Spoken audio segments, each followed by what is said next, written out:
আসসালামু আলাইকুম বন্ধুরা। জয়গড় থেকে একটু দূরে বেলামলা বাজার, 10 টাকা ভাড়া লাগবে। আপনারাও চাইলে আসতে পারবেন বেলামলা বাজার চুল কাটার জন্য। চুল দাড়ি কাটার রেট বেশি না, মাত্র 100 টাকা রেট, খুব সীমিত রেট আছে।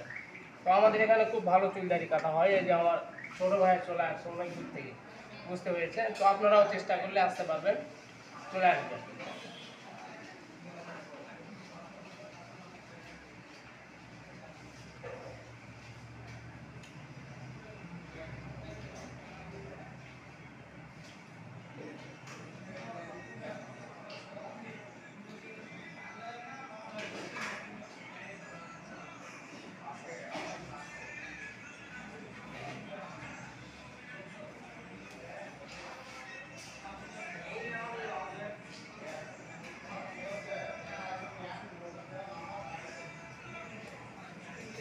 আর ভালোবাসার মানুষ যারা আছে অবশ্যই আমাকে লাইক কমেন্ট করে পাশে থাকবে।